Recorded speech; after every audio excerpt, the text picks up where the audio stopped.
thank you everyone for being here today. It's great to see so many people.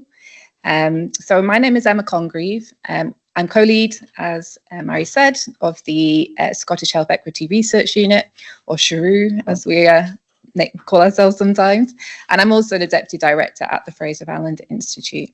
And I'm joined here today by the other co-lead, Kat Smith, who's Professor and Co-Director of the Centre for Health Policy at Strathclyde.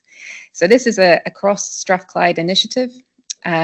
We are bringing together economists with social policy academics, which is such an important thing to do. And the opportunities we have at an institution like Strathclyde enable that to happen. So the work we are doing as part of the Scottish Health Equity Research Unit is funded in its entirety by the Health Foundation, who are an independent charity working across the UK on issues relating to the health of the nation. And they have a particular focus also on health inequalities. And that's what we are here today talking about. Our work is primarily focused on understanding the socio-economic determinants of health inequalities. So it's not about what's happening in the NHS, it's about what's happening in people's lives, the conditions in which people work and live, and how that shapes their health outcomes in the entirety of their lives.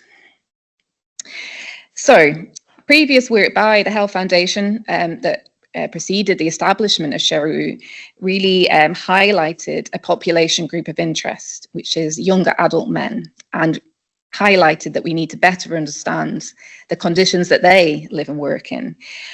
And that's in recognition of the really shocking statistics we have in Scotland on deaths from drug, alcohol and suicide, and the extent to which men predominantly make up the population that are most at risk and are dying early as a result. So our report today looks at that, and myself and Kat are going to go through some of our findings and some of our recommendations. So I'm just going to go through the outline of today. We are going to go through the report, and then we're really thrilled that the Auditor General, Stephen Boyle, has joined us today to reflect on his thoughts and also some of the work that Audit Scotland are doing that touches on some of the themes and the areas that we are looking at here. We'll then have time for a Q&A session, and that will be chaired by Chris Creegan, who is the Programme Director for the Health Foundation's work in Scotland. We're really grateful that Chris is here today. In that session, you'll have a chance to ask some questions about what you've heard today. So save up your questions, give us some good ones, and we'll come to that in a little while. Okay, so this is our second report, our second annual report as part of the Scottish Health Equity Research Unit. We're established in 2024, and our first report about this time last year looked across trends of a number of socio-economic drivers that shape health in Scotland. So in the report that's out today, we revisit many of those statistics that we looked at last year to look at what has changed over the past year. So that's part one of the report. And that monitoring of what's happening to those underlying drivers is a really key part of what we're about at SHERU. That's what we are focused on, and we want to keep reminding people and really looking at what progress is happening there. So you can see on the screen what those drivers that we focus on are. And then part two of the report is this deep dive into deaths from drugs, alcohol and suicide, highlighting the population group that are most at risk of these preventable deaths. And we do look at some potential solutions. This isn't an easy problem to solve. There's no magic bullet here, but we do have some international examples which really point to that, how governments can grasp prevention. So that's earlier intervention in people's lives in order to look at how to solve some of the problems for those facing low income and socioeconomic deprivation. And we have some useful insights on that for Scotland, and the report goes into quite a lot of detail about how we've thought and looked at the Scottish policy process, and Kat will speak to some of that later. So just a quick shout out to the rest of the SHERU team. It's not just Kat and I. So the authors are on here. So Alison, David and Fiona, and also Ian, who supports us. We couldn't do any of this without you. And thanks to the continued support of the Fraser Allander Institute, Centre for Health Policy, Strathclyde University, and to the Health Foundation. So you'll be pleased to hear that the report has lots of graphs, but I'm not going to make you look at them all just now, but we will have hard copies of the report available for you just outside the room, hopefully, if the printers have come good. And you'll also we've got a QR code you'll be able to see later on, so you can look at the report directly. So I'm going to whiz through some of the findings from part one. It's only a year since our last update on this, and these are long-term structural drivers, so we're not expecting to see a lot of change within 1 year. But we do have some interesting findings because the data that we are getting now for 2023, 2024 is that first year really where it's post-pandemic. So we are starting to see some interesting trends. So for the key health outcomes we look at, which is life expectancy and mortality, and income and poverty, so those two, socio-economic and then the health outcomes, we have seen a bit of an uptick from pandemic lows, only slight, seems like a correction back to where we were pre-pandemic, but there is still very wide inequalities. We're reverting back to what was a very unequal situation with a lot of structural inequalities within both of those statistics. If we look a bit deeper into some of the changes, as the First Minister mentioned, some promising early signs that the Scottish Child Payments is now starting to show through in the child poverty statistics, and we are starting to see child poverty fall marginally in Scotland compared to the rest of the UK. So that was one of the key things we talked about last year in our report, that we weren't seeing the Scottish Child Payment showing up in the statistics how we'd like. But there's been a lot of work over the last year, of which the Fraser Allander Institute have contributed to look at those statistics and check their robustness and methodology. And now we are really pleased to see that it is starting to come through. Still a long way to go, of course, and anyone that was in our child poverty session yesterday will have heard the challenges we have in terms of reaching the Scottish Government's statutory targets on child poverty, but we must congratulate us on making a step in that right direction. We look at housing and homelessness, which is a really key determinant of health inequalities. If you think about the home that you live in and where your home is, that really influences the quality of your living standards. And homelessness is a real problem in Scotland. We have a housing emergency in Scotland declared by the Scottish Government, and homelessness is a big part of that. We had some statistics out just this week on homelessness. So they dipped slightly in terms of applications in 24-25, but there's been a clear upward trend in recent years. Temporary accommodation is now rising to unprecedented levels. So we're definitely still in a housing emergency there. And housing quality is really, really key for health inequalities. It's one of the most direct drivers of health, particularly people living with damp, condensation and mould. And housing quality, there are problems in Scotland. We have seen increases in the rates of mould and damp condensation in the rental sectors. The housing bill that's currently going through Parliament does have some laws that will strengthen duties for social landlords, but actually it's the private rented sector where some of the problems are even bigger, and we're yet to grasp how we regulate and make progress on that. We also look at education in early years, really important, because that's where you see the emergence of inequalities coming through. And we have slight narrowings, but big gaps remaining. We've heard a lot this year about Scotland's goal that was set in 2014 about, getting rid of the attainment gap. It's still there, it still persists. We have added issues coming off the back of the pandemic around attendance, with higher levels of disengagement amongst pupils, further reinforcing inequalities. Higher education participation rates, another thing that the government has tried to tackle, but we see the inequalities there between the least and most deprived remaining largely unchanged on average in the latest data. Labour market and earnings, obviously a key determinant of people's living standards, and we're in a bit of a sorry state with the statistics on labour market across the UK at the moment due to issues with the Office for National Statistics main labour force survey. So we have a lot of uncertainty as to what's actually happening with the labour market, and we go into that in some detail in our report. So we know that there are issues with economic inactivity in Scotland. They are long-standing, they are structural. We don't know whether there has been this massive increase that we hear talked about in the media, because we just can't trust the statistics coming off the back of the pandemic.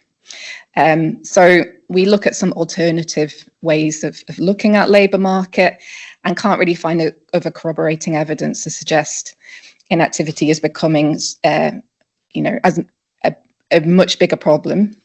It's still a problem, but please, do read our report to understand some of that. Earnings data we look at with some small real terms gains at the bottom and middle of the income distribution, declines at the top, but we're not really seeing much closing of the gap. So headline message from part 1 of the report, that was quite a whiz through: modest improvements in incomes and some child poverty measures, some coming off the back of the pandemic. But we don't really expect those to translate yet into material reductions in health inequalities. These things take years, but that's the direction we need to travel in, and we want to start seeing movement in those statistics on health inequality particularly. So the structural drivers, long-term housing insecurity and quality, working conditions, and the long shadow of austerity, which is one of the things that the First Minister talked about, do continue to loom and are still shaping outcomes for the population as a whole in Scotland. So sorry, I'm an economist, so I always give a gloomy overview of what's going on, but it's important that we are here looking at those measures. So moving on now to part 2 of our report, and we are really proud of the work we've done here. It's been a long summer of analysis and crunching numbers and looking at qualitative insights. So we're really pleased to be presenting this. So, as you will all know, Scotland has the highest drug-related mortality rates in Western Europe and amongst the highest rates for alcohol and suicide. The key thing to note really for our analysis today is that men make up around 70% of those who are dying prematurely from these causes. And our report focuses on men as a group that we don't think are getting the attention they need from research and policy around socio-economic circumstances. Now, this is not to underplay in any way the complex and myriad issues faced by women, who make up the other 30% of these statistics in terms of deaths from these causes. But it's really important for us that we shine a light where we think there isn't enough attention, and men are clearly the most at risk of these deaths.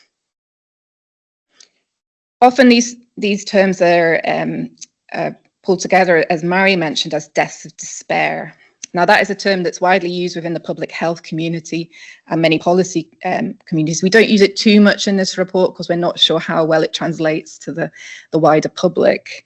But the term highlights the fact that deaths from suicide, drugs and alcohol are often shaped by social and economic conditions that accumulate in ways that cause people to experience a strong sense of despair. Throughout our analysis, we have tried to build in quantitative analysis as well as qualitative insights. This is a really core part of what SHERU does. As economists in the Fraser Allander Institute, have a lot to learn from our colleagues in social policy. That's why this collaboration is so welcome. And there are a lot of qualitative studies and quite a lot that look at the experiences of men. And we will be putting quotes and we'll talk through some of them in this presentation. But this quote here just touches on an issue to mention here, because we know that the outcomes in adulthood, a lot of it is rooted in what happens in childhood. And so that's why we have so much focus on child poverty, on care experience through the work of the Promise. And we know that's really important. But we're not underplaying that, but nor are we going to focus on those issues in this report. What we are looking at is what conditions are like for younger adults once they leave education, once they leave children's services, if they're care experienced, once they leave the family home. And we're trying to understand the conditions that they live and work in when they are there building independent lives in their 20s and 30s. And what things that are going wrong at that time of their lives, and what support they need in order to prevent what we see in these statistics. So this slide, I'm never sure what to call this. Anyway, this diagram, it's in our report. So it kind of shows the stages that we consider as being important within analysis on this subject. So childhood, of course, is important there. We then have this early adulthood period. And then where we see the peak of deaths from drugs, alcohol and suicide, that's typically men in their mid 40s and 50s at the moment. So that's where those statistics really peak. And what we're thinking is, well, what's happening 10, 20 years before that in terms of people's living standards? So that's the early adulthood age. Some of you will be familiar with some of these terms around primary, secondary and tertiary prevention. Some of you'll be hearing this for the first time, but when we think about policy in this area, we often default to prevention as a term that captures what we are trying to get, what we are trying to do in terms of moving policy upstream. So we are looking at living standards and not just relying on what's called tertiary prevention, which is things like the emergency health services. So that's once things have gone wrong and people are trying to pick up the pieces. So this all goes back, as many of you will know, to the work of the Christie Commission back in 2011, which really placed prevention at the forefront of what was agreed at the time and still is really amongst Scotland's politicians and civil society about where the government should really be focusing, preventing issues from happening rather than dealing with the consequences of those issues once they've happened. So our report really focuses on this primary prevention space. But we also move into some looking at the secondary prevention space. So this is where you can get early interventions that once things are starting to bubble up, once the early warning signs are there, then you can kick in and try and engage with that group in order to prevent things from getting worse. So that's within what we see in this group of people. It's where people are at risk, are coming through in terms of the men being predominant in homelessness statistics, men being predominant in the prison populations. You know, these are points where things are clearly going wrong. We're not yet at the health crisis point, but there is potential for early intervention there. So we'll talk about both those primary and secondary prevention spaces. And just the box right on the right-hand side kind of shows how it's all circular in a way, because these men we are talking about are probably, many of them are parents as well. So the trauma that men face and their families face from these deaths of despair transmit through generational trauma. So it's important both for the population we're talking about, but also for the next generation coming behind. So I'm just going to focus now on this primary prevention space, which is thinking about living standards and income, particularly through issues such as employment, social security, and social inclusion. So what we're terming in this report, this area, is something of a policy blind spot. So, I mean, we said specifically to the FM that we didn't want him necessarily to talk about this report. We wanted him to focus on what he wanted to say, but you'll notice that younger adult men were not a population group mentioned. But what he was talking about in terms of all those long-term structural turbulence that's happened in the Scottish economy, deindustrialisation, privatisation, some of what's happened during austerity, there's probably not a group in the population that have kind of been affected more than working age men in Scotland. The problem we have is actually when you look at statistics on men, particularly compared to women or younger men compared to women of that same age group, often the average makes it look like men are doing pretty well. You know, we have things like the gender pay gap here. There's lots of reasons why, you know, it's hard to find this group in the statistics and data, and you kind of have to really dig down to find that group who are most at risk in the statistics. So it's in a way not a surprise that this gets missed sometimes. And we know of the myriad issues facing a lot of women in the Scottish population and economy. So, but as I say, this is where we feel there is a bit of a policy blind spot that we want to focus attention on, both in policy making, but also in research. So the report shows that this potentially at-risk group of men often have experiences of poor quality work, no work at all, low or no qualifications, growing issues with poverty and social security, social exclusion and isolation, and more likely they have experiences that cross many, if not all, of these issues. And how does that feel for men in that group? This quote really encapsulates what men's experiences from some of the research we've been using. I think we're the most criticised group of folk, but we get the least amount of credit out of any sort of demographic type. You know, that is a really, really hit home actually when we saw that statistic in terms of what it means for this group of people. We've got a little bit of regional analysis in the report. There's a bit looking at some of these, the statistics on deaths from drugs, alcohol and suicide by local area, which does show some interesting things. For example, suicide is much, you see much more rural aspects coming through in that. And this regional analysis here is using data from the census, where you can really dig down into local areas to look at men who are either unemployed or economically inactive, excluding inactivity due to education or being of retirement age and retiring. Slightly different definition here compared to what's in the Labour Force survey, just for my statistician colleagues in the room to make sure it's understood, but it still gets to one of the problems we're looking at. And, you know, some areas that you expect, I mean, most areas you'd expect probably in terms of where the areas with more than 25 to 30% of men out of work. So we've got the areas around Glasgow, Inverclyde, North Lanarkshire, Ayrshire, also into Fife, Clackmannanshire, Dundee and Aberdeen. It's not just a Glasgow issue and a Glasgow surrounding issue, I think is important to know. There are people all over the country, and you know, there are lots of shades of blue in this chart. So and a lot of this, there are growing issues around economic security in the labour market for men. We've done a research at the Fraser Allander on this over the years, and the growing predominance of low quality, insecure work and part-time work for men. It looks quite different than it did 20, 30 years ago. And finally, we have some graphs on on some economic indicators.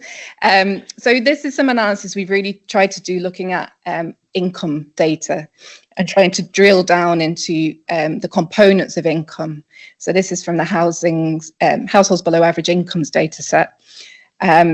So what we are trying to dig at is looking at what's happened to some of the components of income for men over the past, well, this goes back to the 1990s, but we do have other analysis that goes back even further than this. So what I would say here, the first one on the left is looking at employment earnings as a share of income for people in poverty. So this is a long running trend that this group of low income men used to actually have pretty robust incomes, particularly compared to women, but that has really shifted starting in the 1980s into the 1990s and now. So men are, in terms of their labour market earnings from for people in low income, they are starting to fall behind the average for other people in poverty. And in this example, it is primarily women, but also older men who aren't retired here. And then when we look at the support that's coming from the social security system, which is often there when the labour market fails to meet the needs of a population group, men have fallen behind there as well. I mean, that's partly due to deliberate choices to prioritise children and pensioners. So that was during the New Labour years and the UK government policies, which were also reflected in Scotland. There are reserved issues. And then also we have the focus now in Scotland specifically on children. But it's also some choices that were made during austerity years to kind of reduce the generosity of benefits, particularly for younger men under the age of 25, for example, in local housing allowances. So there are some deliberate choices that have happened here that have come together to lead to these issues that we could change if we recognise and decide it is a priority. So I'm going to stop talking now and pass over to Kat for the next part of the presentation. Thanks very much, Emma. Good to see you all. So yeah, I'm going to focus more on what happens when we get to this secondary prevention stage. So men who come into contact with homelessness services or the criminal justice system or just police contact.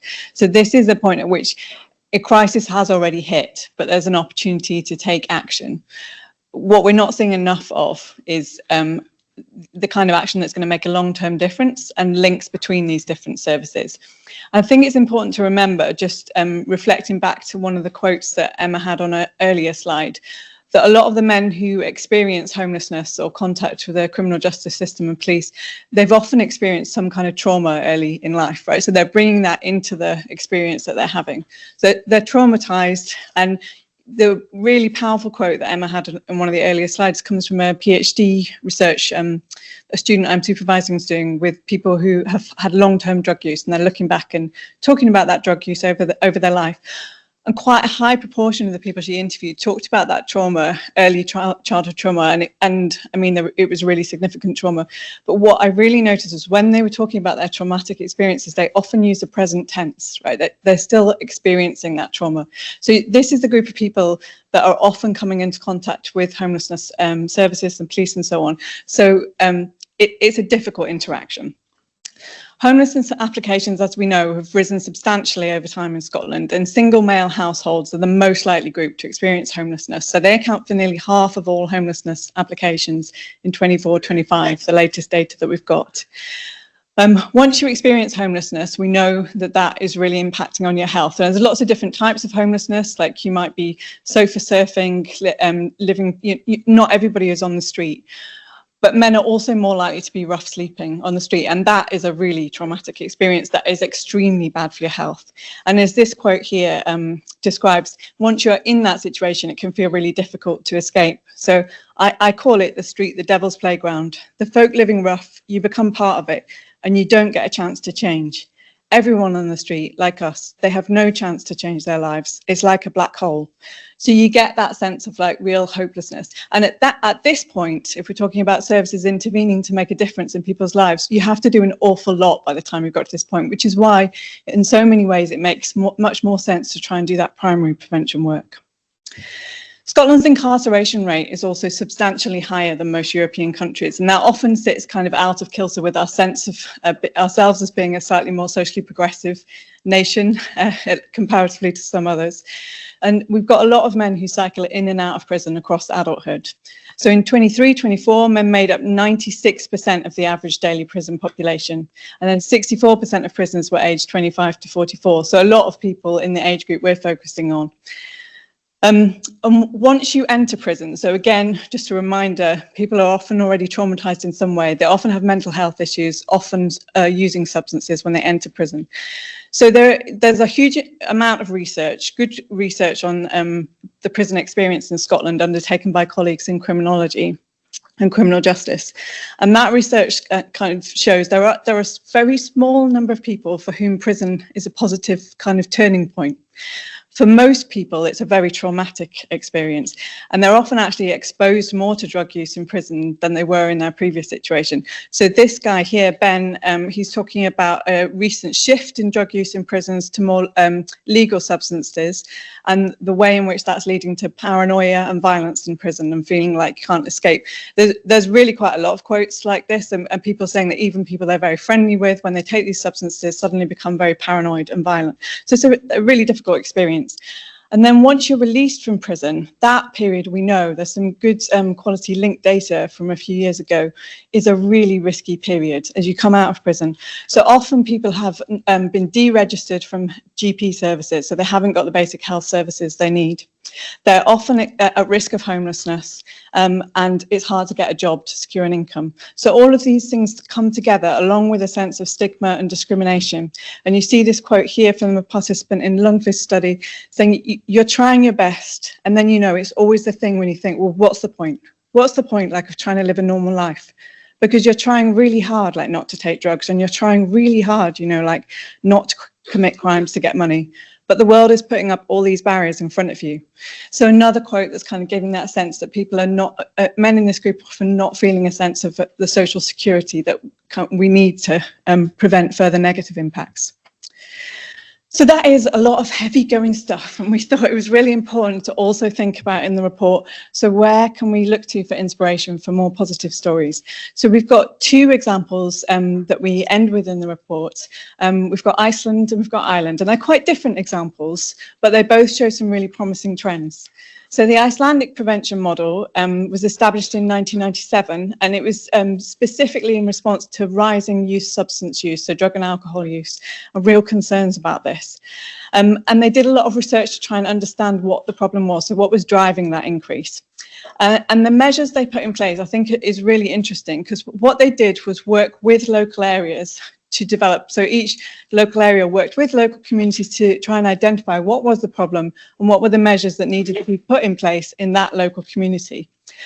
But that was matched by national government resource commitment, and it was quite long-term resource commitment, so that third sector organisations had the ability to make longer-term decisions. And also a very strong monitoring framework. So there was good monitoring and evaluation on an ongoing basis of what was actually making a difference. So you've got this kind of community-led insights and solutions, but matched with national level monitoring, evaluation and investment. So that, as you can see from the graph, seems like a really promising approach. Ireland's prevention strategy, suicide prevention strategy, that is our other example, is a bit more recent, and it's still in evaluation stage. So it ran 2015 to 2024. So the evaluation report is expected imminently. But we can see here, if we compare trends, and I should say that the way in which Scotland and Ireland measure suicide is slightly different, so we explain that in more detail in the report. But I think the key point here is the trend, the different trend that we see once this strategy gets put in place, which suggests it is a really promising strategy to look at. Now, it's very different to the Iceland model. In many ways, there are quite a lot of similarities between Ireland's approach and Scotland's approach. They tried to do a lot of connecting up across different policy areas to think about what needs to happen for suicide prevention. The thing that makes it really different to the approach in Scotland, and we had a webinar featuring these two examples, and Professor Steve Platt, who's worked in suicide prevention for a long time and has advised both the Irish and the Scottish government, was highlighting this difference. So the thing that he felt was really different is that in Ireland, there's been this implementation and a kind of monitoring group at national level, which brings together senior representatives from across government departments, but also third sector representation from communities. So it's kind of horizontal connection and vertical connection. And their responsibility is not just for overseeing, but for really driving implementation and change. And as you see here from Steve's quote, in over 40 other national suicide prevention programs, I don't know of any other that has this kind of mechanism for actually attempting to deliver a whole of government policy. So there's often an ambition, but this is a governance delivery mechanism to make that happen. So to conclude, as Emma was saying, average data trends for men often look relatively good. So that can obscure the fact that whilst many men in Scotland are doing well, there's a subset, aged 18 to 44, facing a combination of socio-economic challenges. So insecure work, low pay, rising poverty. And this group of men are at risk from homelessness, unemployment, prison, and deaths from alcohol, drugs, and suicide. So we know that issues like economic stress, social isolation and stigmatization fuel these kinds of deaths. As Emma said, they're sometimes referred to as deaths of despair, and that homelessness and justice context are often overlapping with ill health issues. Men who were a part of minority ethnic communities in Scotland, and we haven't said much about this group, but they're significantly overrepresented in poverty data, so they face additional risks. But Scotland's lack of ethnicity disaggregated health data make it really difficult for us to unpack those intersections. So one of the recommendations we're making in the report is about better data systems, linked longitudinal data that allow us to track these men over time as they're transitioning through different age points and different socioeconomic circumstances, and thinking about how that's impacting on health. As we said, we've ended with 2 positive case studies where we think there are insights that Scotland could learn from. So Ireland and Iceland are both similar population size to Scotland, and they demonstrate that prevention in this area is possible. So to have that kind of effective approach, we think what these case studies are showing is that you need strong cross-government forums and processes, and they need to connect vertically and horizontally.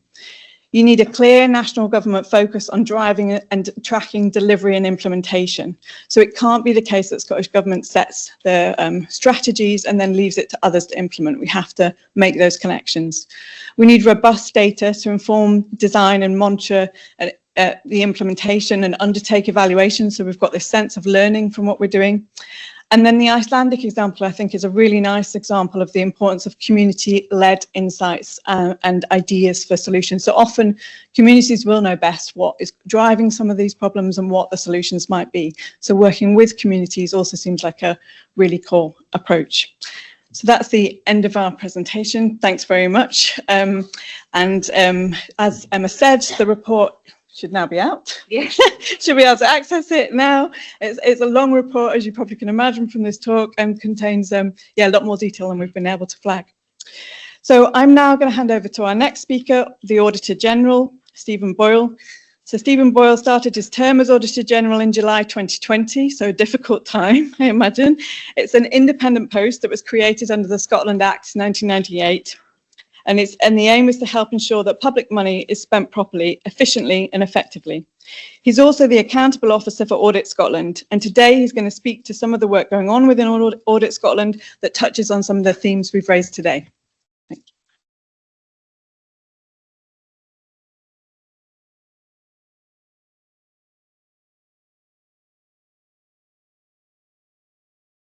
Emma, thank you very much indeed. And a particular thanks, colleagues, to Mary for the invitation to join you this morning to celebrate really the work of the Fraser of Allander Institute, 50 successful years, demonstrating really the value, I think, that's been touched on by both the First Minister and by 2 previous speakers, about the value of evidence-led economic analysis to support decision-making.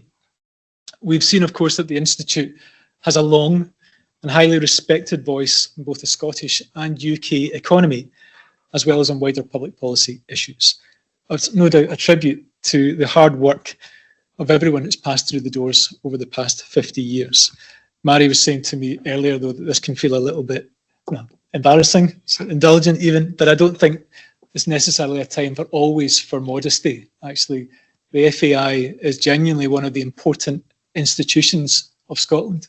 Sometimes it's commented on that Scotland maybe lacks the breadth and depth of independent voices. So it's particularly heartening to hear the First Minister's statement about we need that level of contribution, challenge, sometimes asking the difficult and awkward questions.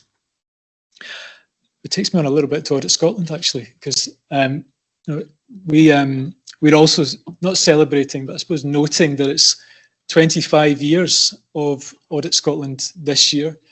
As Kat, you were saying, that Audit Scotland was a product of devolution, that it was determined that with the new powers the new Scottish Parliament, it needed a public audit agency, and together with that, the role of the Auditor General to provide a clear sense of how public money was being spent, what it was delivering for the people of Scotland. And I was similarly clear. I'm now approaching 5.5 years in this role of an 8-year term, that my role makes a difference. It makes a difference to the people of Scotland, to the numbers, the statistics, the quotes that you've already heard today, and that the role that public auditors in Scotland play similarly embraces the aspiration that you've heard of the unit and the Fraser of Allander Institute, that we also play our part in improving outcomes for some of the most vulnerable people in Scotland, those that are impacted by poverty, by trauma, by ill health, children and young people impacted by family breakdown, poor life chances, ultimately the people that we are here to serve. Your invitation was generous to me today to talk about prevention. And I suppose I'll maybe spend a bit of time reflecting on what that means from my perspective as Auditor General. I'm privileged. I mean, my role is one of that is rooted in independence. So I'm not a government employee. I'm not even a Parliament employee. You know, I am independent from government, not there to advise, but rather to offer assurances to the Scottish Parliament and actually the people of Scotland that public money is being spent as intended, delivering value for money, evidence-based outcomes. And we do that through a programme of, you know, what I think you may be familiar with. Some of that is just the annual audits of public bodies in Scotland. You know, we look at the numbers. We also look at some of the decisions that were made on a local basis. And we also do a programme of performance and best value audits that almost every Wednesday I'm reporting publicly to the Scottish Parliament's Public Audit Committee.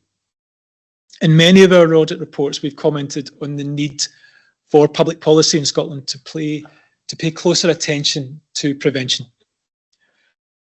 Our report, for example, on the NHS in Scotland in 2023 really highlighted the need to start prioritising investment in preventative measures alongside putting people, patients, at the centre of those evolving choices.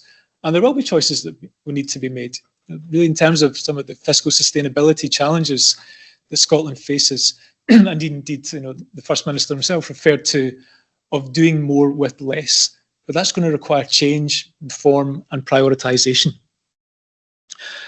It's been mentioned already this morning, and I certainly won't be the first nor the last voice to talk about the greater focus of public services on prevention. Now, 14 years from the Christie Commission, where Christie highlighted amongst its key recommendations, and I'll quote it, the need for public services in Scotland to prioritise preventative actions to avoid adverse outcomes that may lead to more costly interventions in crisis response. Colleagues, I fear that's still a yet unanswered clarion call. You know, we are still making the aftermarket, the intervention choices that we could avoid. Preventative approaches must, of course, underpin all public policy outcomes, whether it's education, children and young people and older people services, health and social care, justice services, the environment, to name but a few. In June this year, the Scottish Government, COSLA and Public Health Scotland published a variety of publications.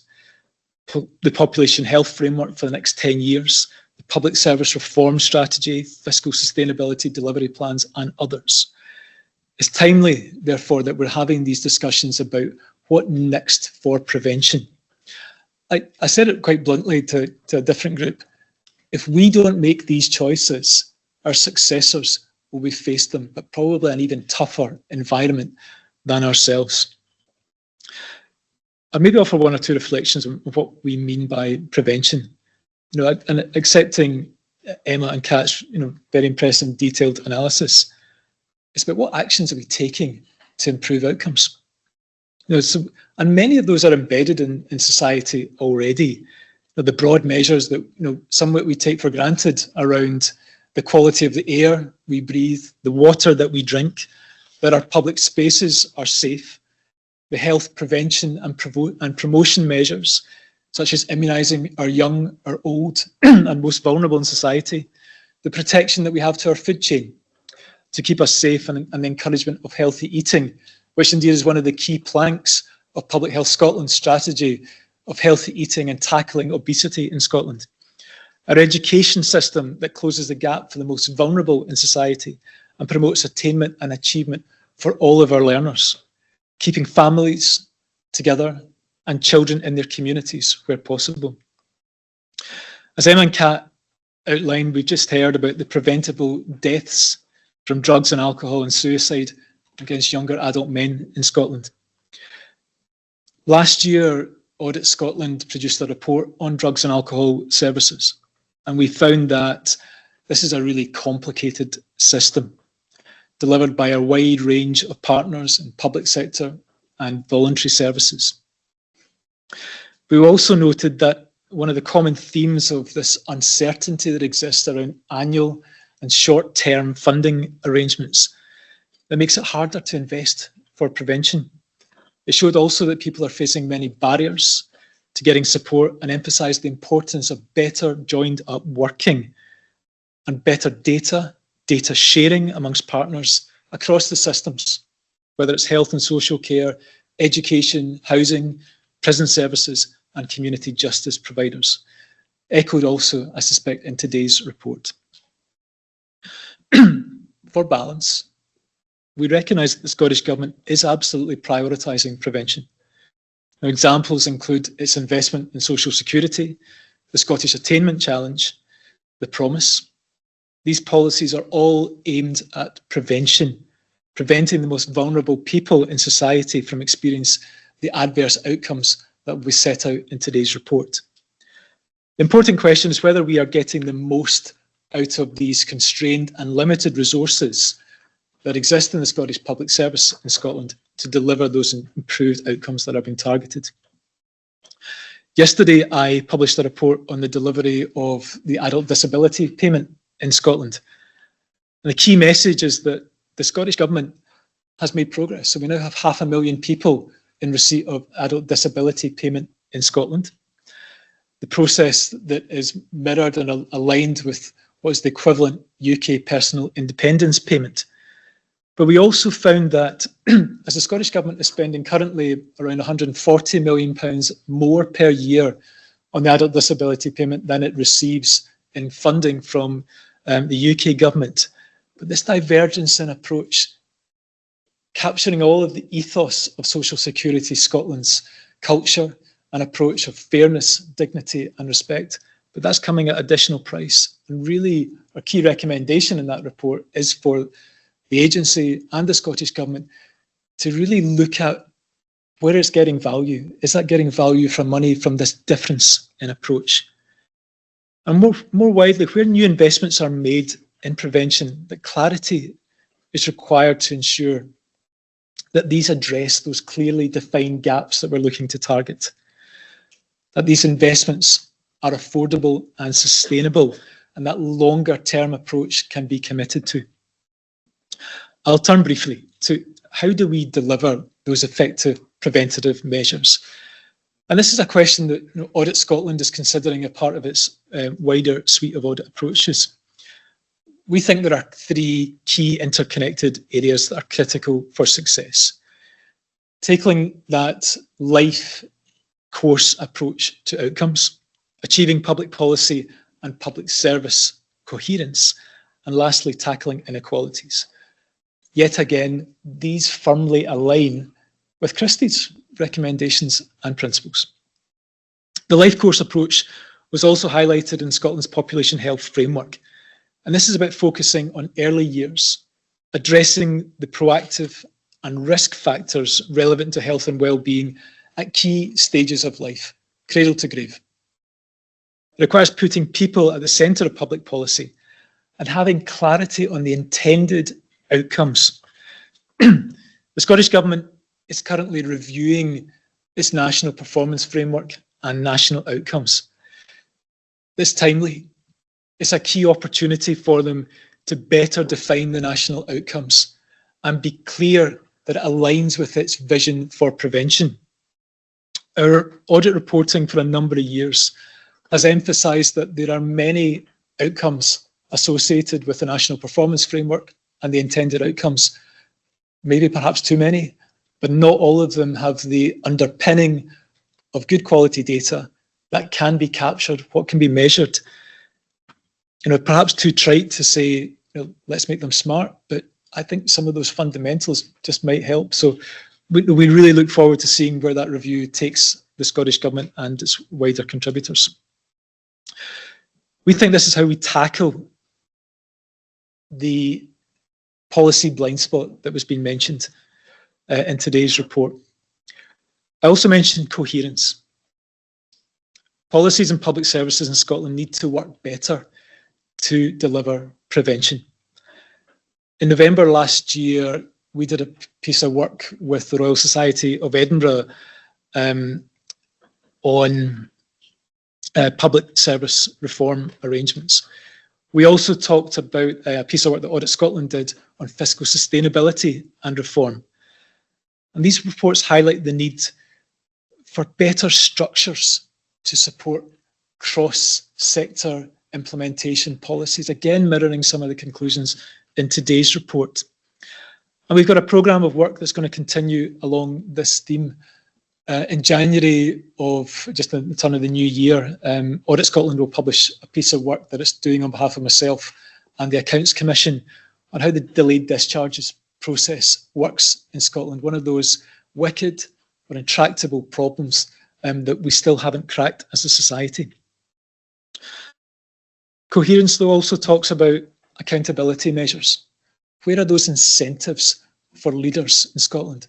The Scottish Leaders Forum themselves have spent a laudable amount of time and focus looking at this matter. And I'm paraphrasing, but they identify really competing accountabilities that exists, where leaders' efforts are rewarded, their incentive, not about those cross-cutting themes that really require the collaboration to deliver success and move on the outcomes that we want to achieve, but still rooted in some of the narrow accountabilities that define whether a leader is or isn't being effective or doing a good job. In terms of the work of the Royal Society, perhaps sometimes I think none of this is overly complicated, but it's the repetitive nature we need to move past. Better collaborative leadership models, redesigning some of the accountability structures that we have, better trust, more trust placed in public sector leaders to make the changes at the local levels that they are accountable for, and clear governance structures. Again, mirroring some of the conclusions that colleagues mentioned in Ireland and Iceland. And thirdly, how inequalities are addressed. Again, prevention and early intervention are the key tools for success. I mentioned our audit on alcohol and drug services that showed that alcohol and drug services disproportionately impact people already facing disadvantage. That's been a consistent theme of our reporting, whether it's our audit of adult mental health services, Scotland's prison service, and digital exclusion, all emphasise that public service disadvantage affects the most deprived people in our communities. Some of the stats are quite horrifying. 7 times more likely to be hospitalised for an alcohol-related condition if you come from our most deprived communities. 45% of Scotland's prison population comes also from our poorest parts of the country. And as we heard earlier, Scotland has one of the highest per capita rates of incarceration in Western Europe. There is perhaps not a clearer example of where prevention has failed than the end point of prison journey. These are more than statistics, colleagues. So clearly these are the wasted opportunities, the lives, and they are a call for action on the back of today's report on where we go next. And that's where I'll conclude this morning. We must work better together to remove some of those barriers. Having better data disaggregated at a local level to support decision makers take the decisions that they see in collaboration across the organisations who are providing those services, and that we have identifiable intended outcomes that not just are set out in strategy, but underpinned by clear implementation plans supported by good governance that allows policy to be implemented and revisited where iteration is required. I'm very pleased to be with you today. I'm grateful once again to Fraser of Allander for their invitation. I'm really looking forward to the panel discussion and perhaps getting into some of those discussions. And I will stick true to the mantra from the First Minister that challenge is always welcome. So if there's something that I have or haven't said that has jarred with you or delighted you in equal measure, I'm very keen to hear more about it. Thank you very much.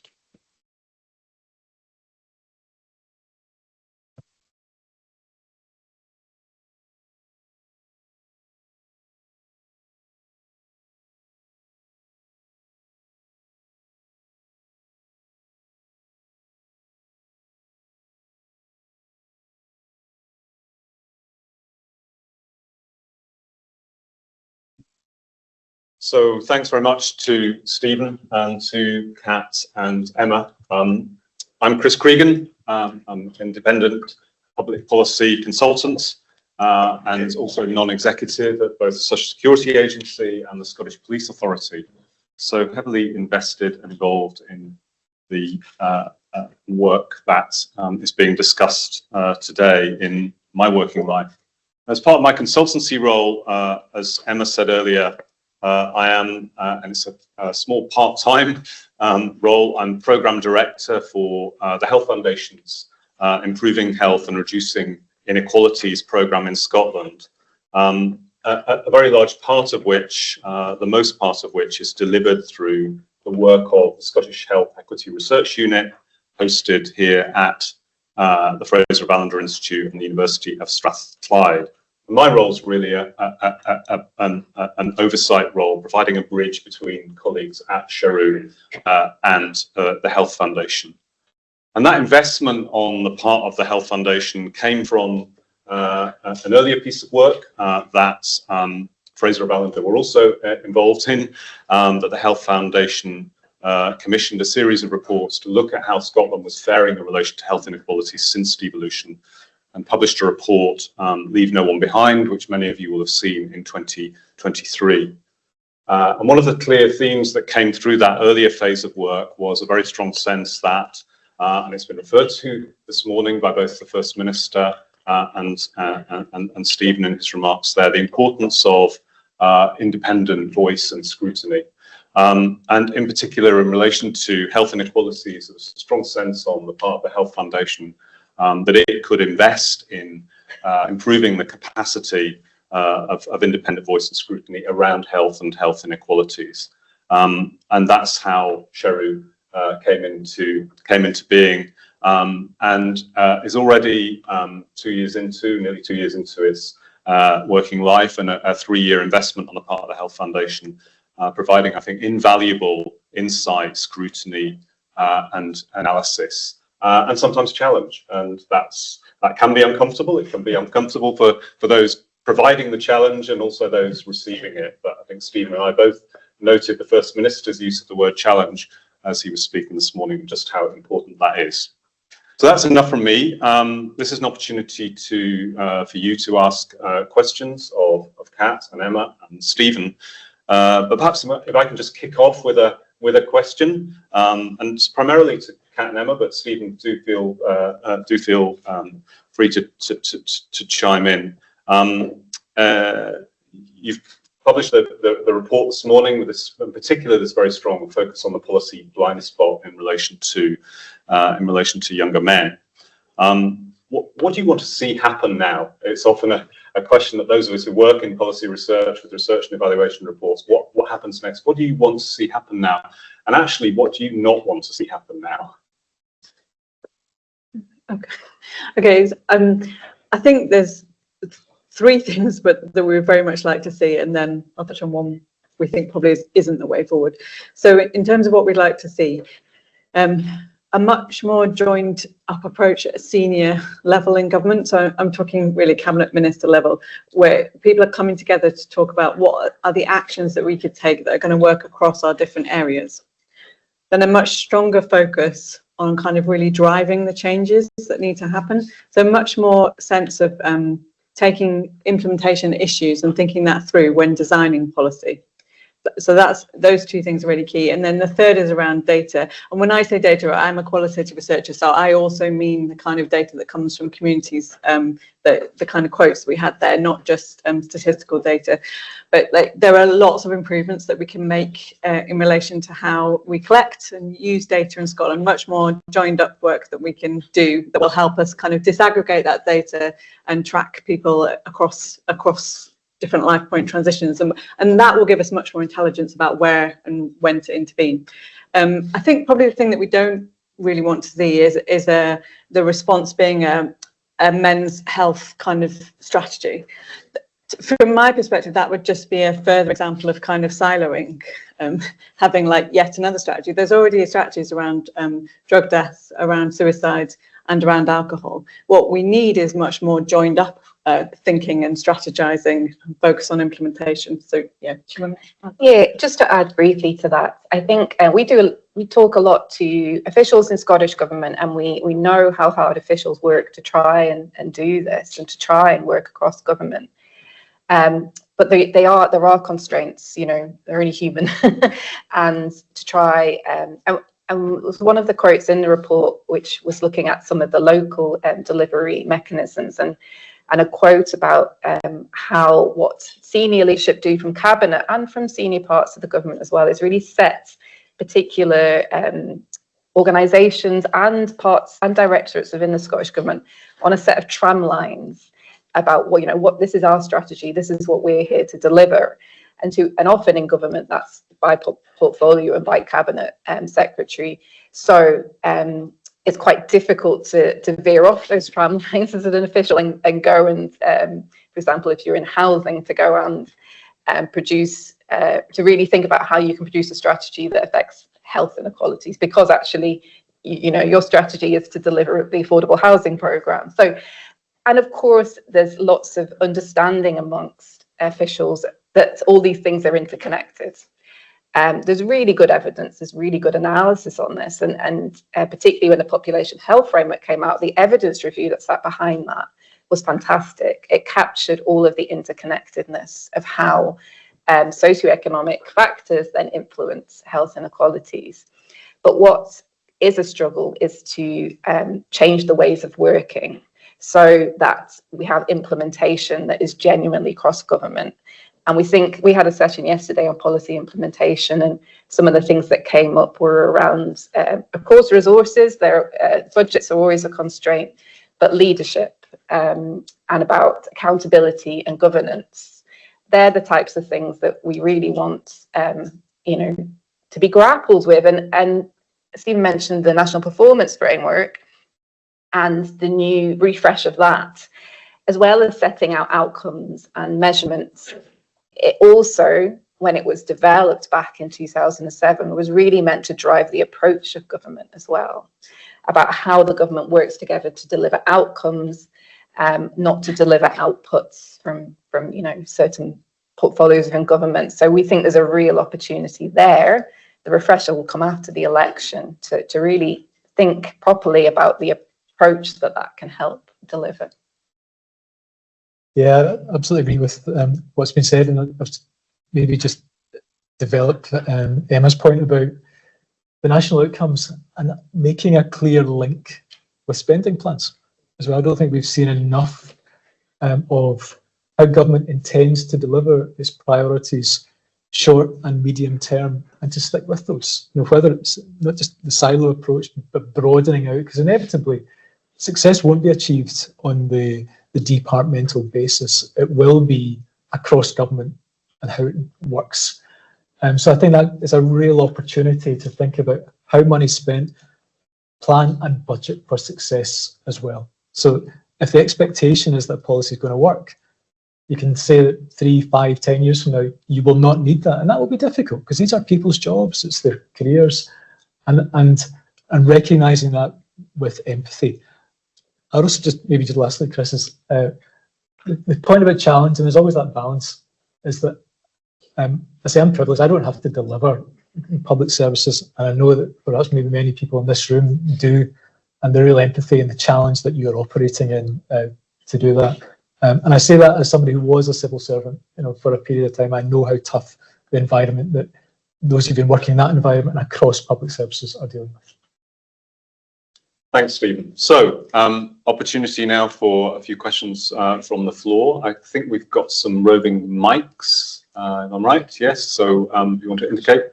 I take this lady here, and then I'll come to you in a second. Hi, Justine Guy from. We've all I'm been going to say there. who I am now. So, Justine Guy, I'm a social researcher in the Scottish Government. I suppose what I'm thinking is from your speech that I've certainly heard the messages over a long period of time about short-termism, and we've heard that quite a lot across the conference. And that message about budgeting and finances and how we structure those has such an impact on then how we deliver in the services and switch to prevention. I suppose my challenge back to you is, we've heard that for a long time. How do we actually do that process? And have you got any insights or thoughts that can help that? Yeah, well, I'm happy to start on that. So I recognise it's hard. I think that's maybe where I kind of get to, is that as a country we produce many strategies, and plans, but perhaps not the detail of the implementation plans through work. And I think that's a rigour that we need just to accept. But also, whatever strategy we set out or implementation plan, it probably won't be right. So things happen, and to be able to step back and account for that.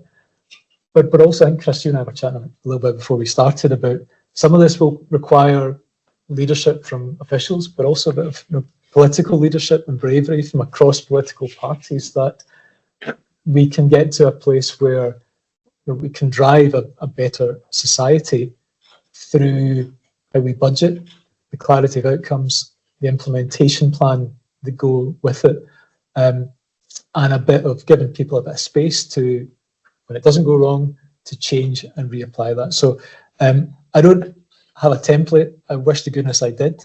And I appreciate, of course, the challenges as with yourselves and your colleagues in your role to take that next step. But I think there's a wider contribution we can all make, both at political and official level. I just briefly mention the role of Parliament, and this is partly because this time of year, Fraser Allander Institute are pulled into a lot of pre-budget scrutiny events at the Parliament, and they obviously, a lot of committees are thinking about the whole of the parliamentary term and what comes next. And one of the things I've been wondering about is, and many people talk about, is whether Parliament needs to change how it's scrutinises some of these issues that are long term, that are that do need cross-party agreements to make sure that they're embedded for the long term. So we have some progress on that with things like child poverty, but still it's quite difficult to.